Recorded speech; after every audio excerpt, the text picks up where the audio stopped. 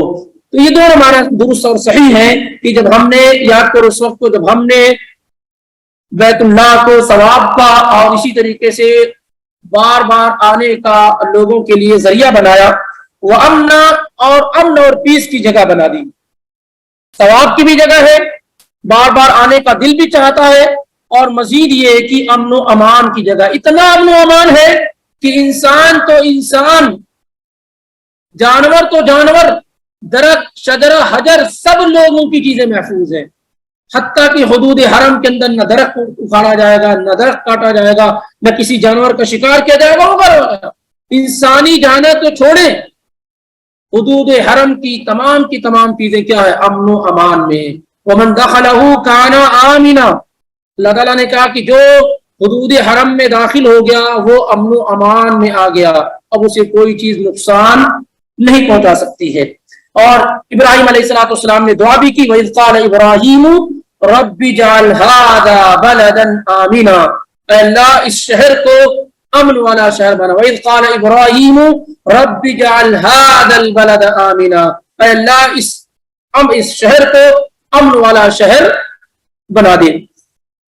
چنانچہ آپ دیکھیں گے کہ پورا حدود حرم امن و امان والا ہے, وہاں پر نہ قتل و غارت گیری کی جائے گی, نہ شکار کیا جائے گا, نہ کچھ کیا جائے گا, ساری کی ساری چیزیں منع ہے.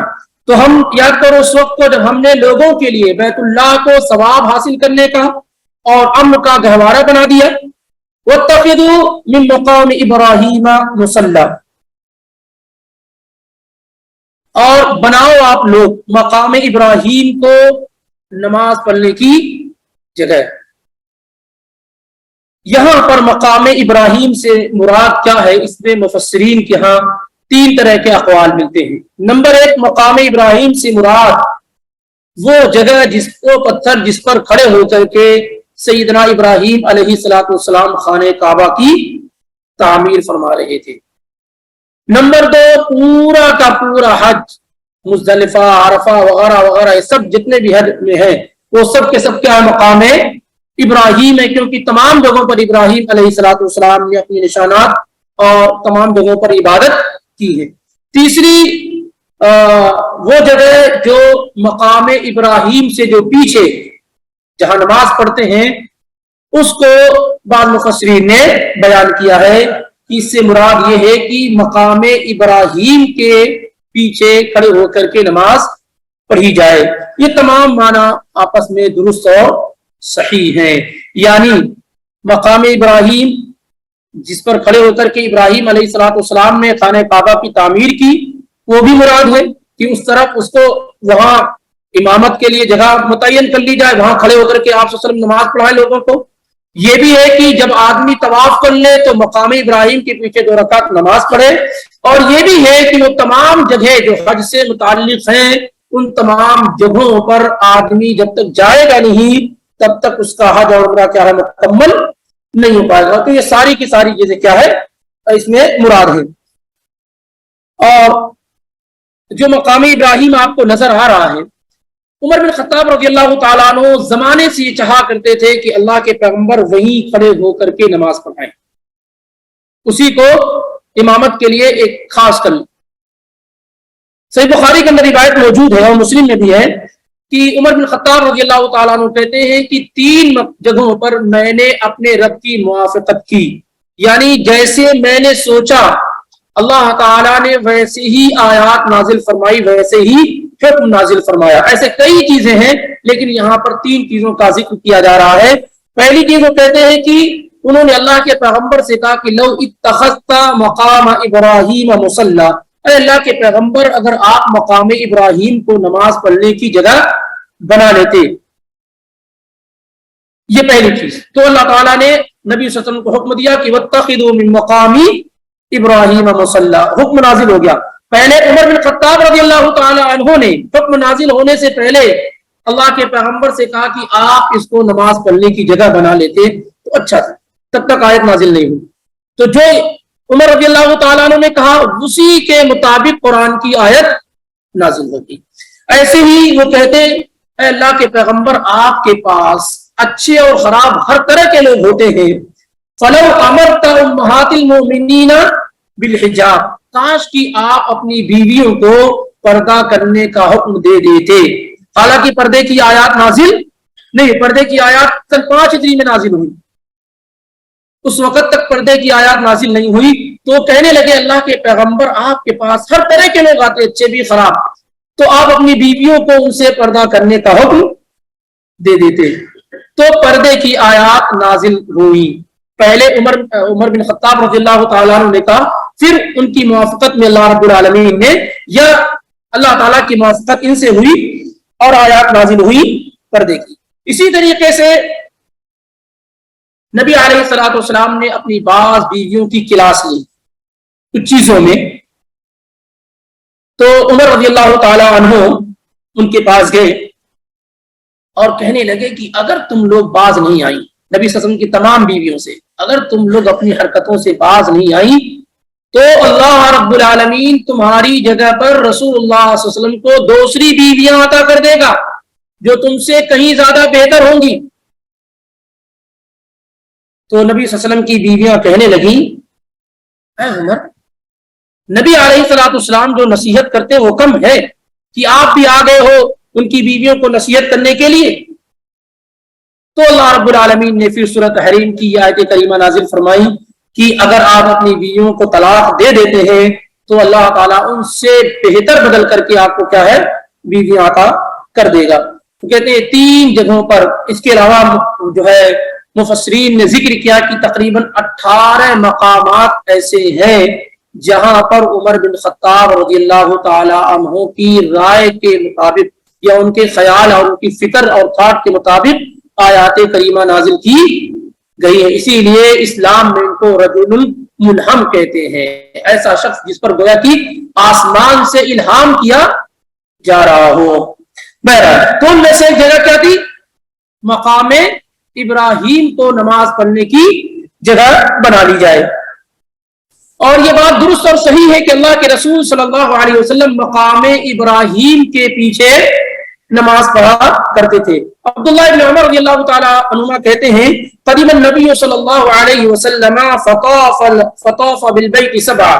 اللہ کے نبی علیہ الصلوۃ والسلام مکہ آئے، آپ نے بیت اللہ کا 7 مرتبہ طواف کیا، خانہ کعبہ کا 7 مرتبہ طواف کیا. وصلی خلف المقام رکعتین، اور مقام ابراہیم کے پیچھے آپ صلی اللہ علیہ وسلم نے 2 رکعت نماز پڑھی. ثم خرج الى الصفا، پھر آپ صفا پہاڑ کی طرف روانہ ہوئے. اور یہی بات اسی طریقے سے صحیح مسلم کے اندر جابر بن عبداللہ رضی اللہ تعالی عنہما سے بھی مروی ہے. تو معلوم یہ ہوا کہ مقام ابراہیم کی طرف یا وہاں کھڑے ہو کر کے نماز پڑھانی چاہیے. مزید یہ کہ مقام ابراہیم یہ وہ جگہ ہے جہاں پر جب بھی آپ رات و دن کے کسی بھی حصے میں فرض طواف ہو، نفلی طواف ہو، کبھی بھی طواف سے فارغ ہو تو 2 رکعت اگر آپ کو موقع ملے تو مقام ابراہیم کے پیچھے نماز پڑھیں. یہ بات یاد رہے کہ خانہ کعبہ میں کسی بھی وقت نماز پڑھی جا سکتی ہے، اور یہ 2 رکعتیں جب بھی آدمی طواف کر کے فارغ ہو ہر حال میں اسے چاہیے کہ پڑھے. ہر حال کا مطلب یہ مستحب ہے، سنت مؤکدہ ہے، طواف کے ساتھ 2 رکعت یہ نماز کیا ہے پڑھنی چاہیے رات اور دن کے کسی بھی حصے میں. اور ایک آدمی اگر مکہ کے اندر داخل، کعبہ کے اندر داخل ہوا ہے تو وہ ڈائریکٹ طواف شروع کر سکتا ہے، اس کے لیے تحیۃ المسجد ضروری نہیں ہے. اور جیسا کہ دوسرا قول ذکر کیا گیا ہے کہ پورا حرم مراد ہے اس سے، یعنی حدود حرم اور جو کچھ منی مزدلفہ وغیرہ وغیرہ ساری چیزیں، اور یہ بھی کیا ہے، یہ بھی درست اور صحیح ہے، یہ بھی درست اور صحیح ہے۔ ایک بات اہم بات یہ ہے کہ یہ جو مقام ابراہیم آپ دیکھ رہے ہیں یہ اپنی اصل جگہ پر نہیں ہے، اور اتنا تو لاجک اور عقل بھی کہتی ہے کہ وہاں کھڑے ہو کر کے کیسے خانہ کعبہ تعمیر کیا جا سکتا ہے۔ یہ اپنی اصل جگہ پہ ہے کہ نہیں ہے؟ یہ اپنی اصل جگہ پہ نہیں ہے، یہ وہاں تھا جو دروازہ ہے، گیٹ نظر آ رہا ہے، اس کے پاس تھا اور بالکل خانہ کعبہ سے ملا ہوا تھا۔ اما عائشہ رضی اللہ تعالیٰ عنہ فرماتی ہیں کہ ان المقام كان في زمن رسول الله صلی اللہ علیہ وسلم وزمان ابی بکر ملتصقا بالبیت، کہ مقام ابراہیم جو جہاں پر کھڑے ہو کر کے سیدنا ابراہیم علیہ السلام نے جس پتھر پہ خانہ کعبہ کو تعمیر کر رہے تھے وہ بالکل خانہ کعبہ سے ملا ہوا تھا، نبی علیہ السلام کے زمانے میں بھی اور سیدنا ابو بکر صدیق رضی اللہ تعالیٰ عنہ کے زمانے میں۔ ثم اخرہ عمر بن الخطاب رضی اللہ عنہ، پھر عمر بن الخطاب رضی اللہ تعالیٰ عنہ نے اس کو کیا کر دیا، دور کر دیا، جہاں آپ آج دیکھ رہے ہیں۔ سوال پیدا ہو سکتا ہے کہ کیوں عمر رضی اللہ تعالیٰ عنہ نے ایسا کیا، کیوں عمر رضی اللہ تعالیٰ عنہ نے ایسا کیا، جب وہ اللہ کے نبی صلی اللہ علیہ وسلم کے زمانے میں سیدنا ابو بکر صدیق رضی اللہ عنہ کے زمانے میں خانہ کعبہ سے ملا ہوا تھا، تو عمر رضی اللہ تعالیٰ عنہ نے کیوں ایسا کیا؟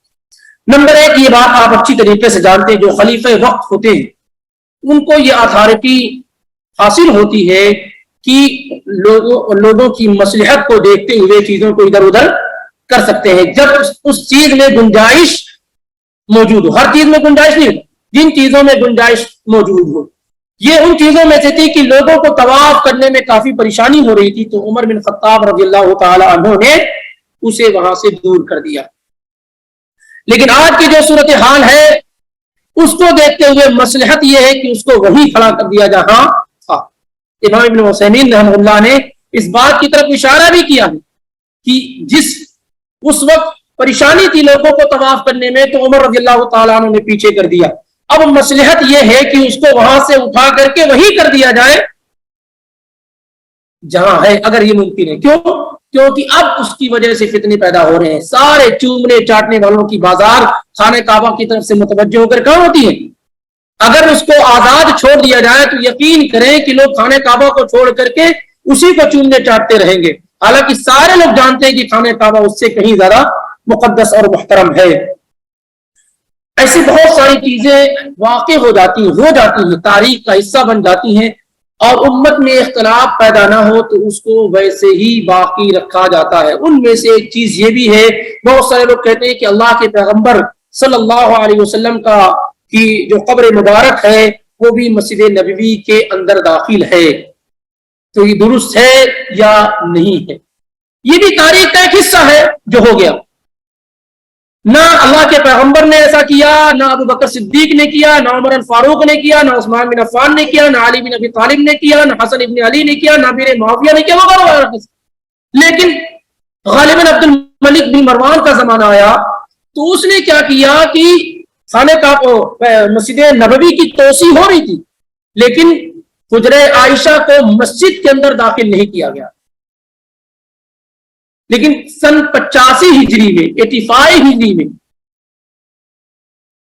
یہ عبد الملک بن مروان نام میں ہو سکتا خطا ہو، اس نے کیا کیا کہ جب تعمیر کرا تو جو ہے نبی حجرہ عائشہ کو بھی مسجد کے اندر شامل کر لیا۔ اس کو کیا ہے مسجد کے اندر، ورنہ اللہ کے نبی علیہ الصلوۃ والسلام نے اور خلفائے راشدین نے ایسا نہیں کیا۔ لیکن جب یہ چیز ہو گئی، جب یہ چیز واقع ہو گئی تو اب اس کو چھوڑ دیا گیا کہ امت میں بہت زیادہ فتنہ و فساد نہ پیدا ہو۔ جیسے حتیم کا جو علاقہ ہے، حتیم وہ خانہ کعبہ کا حصہ ہے، اللہ کے پیغمبر یہ چاہتے تھے کہ اسے ویسے ہی بنا دیا جائے جیسے ابراہیم علیہ السلام نے بنایا تھا، لیکن آپ اس ڈر کی وجہ سے کہ لوگ نئے نئے مسلمان ہوئے ہیں، خانہ کعبہ کو توڑوں گا تو کوئی بوال نہ کر لیں، اس لیے آپ اس سے باز آ گئے۔ ورنہ آپ چاہتے تھے کہ خانہ کعبہ کا 2 گیٹ ہو جائے، ایک داخل ہونے کا اور دوسرا نکلنے کا۔ جب عبداللہ ابن زبیر رضی اللہ تعالیٰ عنہ کی حکومت آئی اور حجاز میں ان کی حکومت تھی، تو انہوں نے